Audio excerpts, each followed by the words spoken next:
स्वागत है आपका लेट्स टॉक वर्ल्ड विद प्रभात पोद्दार में। आज हम एक बहुत ही दुखद घटना के बारे में बात करने वाले हैं जो लेबनान में धमाके हुए हैं कल। इतने बड़े धमाके हुए हैं जिसमें 100 से ज़्यादा लोगों की मृत्यु हो गई और 4000 से ज़्यादा लोग घायल हो गए हैं। तो पहले ये जाने लेबनान है कहाँ। तो वर्ल्ड मैप आप देख रहे हैं। अगर इस क्षेत्र में आप मेरे कर्सर को देख पाए, टर्की है ये टर्की का ध्यान दें हम लोग तो हम देख पाएंगे। देखिए ये टर्की है। टर्की के नीचे आप देखेंगे सीरिया है और सीरिया के बाजू में लेबनान है। लेबनान के पास साइप्रस है। साइप्रस की क्यों बात कर रहे हैं, 2 मिनट में चर्चा करेंगे। तो देखिए लेबनान का जो राजधानी है बैरूत, बैरूत में ये धमाके हुए हैं पोर्ट पे। ये देखिए ये एक रेड रंग का आपको एक डॉट भी दिख रहा होगा। बैरूत में ये एक्सप्लोजन हुआ है वहां के डॉकयार्ड पे। अब ये डॉकयार्ड पे क्यों हुआ एक्सप्लोजन, क्योंकि वहां पे रखा हुआ था जी एमोनियम एमोनियम नाइट्रेट रखा हुआ था वहां पे। देखिए 2014 में वहां 2750 टन अमोनियम नाइट्रेट आया था जो वहां के एक वेयर हाउस में रखा था, जिसको 6 साल से किसी ने ध्यान नहीं दिया था। प्रॉब्लम यह है कि अमोनियम नाइट्रेट अपने आप में बहुत सेफ कंपाउंड है, लेकिन अगर उसका ध्यान ना रखा जाए तो वो तकलीफ कर सकता है। स्थिति ये है कि ऐसा माना जाता है कि इसको यूज किया जाता है, इंडस्ट्रियल यूज है इसका।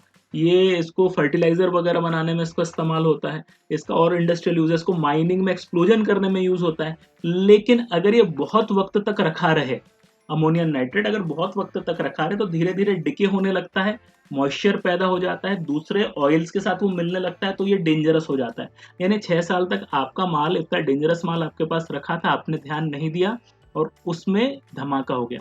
अब ये धमाका एक्चुअली हुआ है या करवाया है, इस पर कॉन्ट्रोवर्सीज हैं और वो कॉन्ट्रोवर्सीज रहेंगी, हम उनमें नहीं जाएंगे।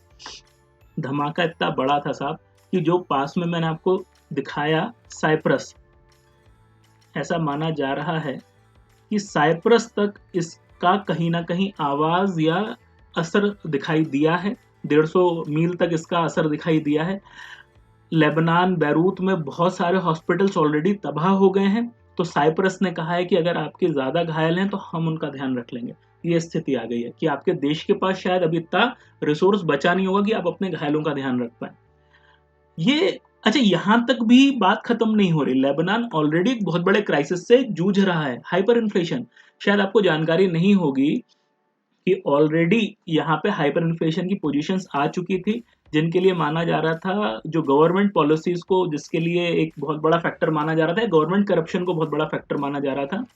ऑलरेडी अगर आप यहाँ पे पढ़ पाए, एनुअल इन्फ्लेशन 462% का यहाँ पे माना जा रहा है। यानी कि वेनेजुएला के बाद ये दूसरा ऐसा मुल्क है हाल ही के दिनों में जहाँ पे हाइपर इन्फ्लेशन की प्रॉब्लम्स आ रही थी। यानी एक तो कोविड, ऊपर से हाइपर इन्फ्लेशन और ऊपर से इतना बड़ा धमाका, यानी कि हालत खराब है लेबनान की। इतनी बड़ी ट्रेजेडी हो गई, लेकिन इससे हमें कुछ सीखना पड़ेगा। हमें देखना पड़ेगा कि हमारे आसपास तो ऐसी कोई प्रॉब्लम नहीं है। हमें देखना पड़ेगा कि अमोनियम नाइट्रेट या ऐसा कोई कंपाउंड हमारे शहर में, हमारे मुल्क में या आसपास किसी मुल्क में ऐसा अनसिक्योर्ड तो नहीं पड़ा है जिससे भगवान न करे इस प्रकार का कल कोई धमाका हो जाए। इस कॉशन के साथ ये वीडियो हम खत्म करते हैं। Be safe,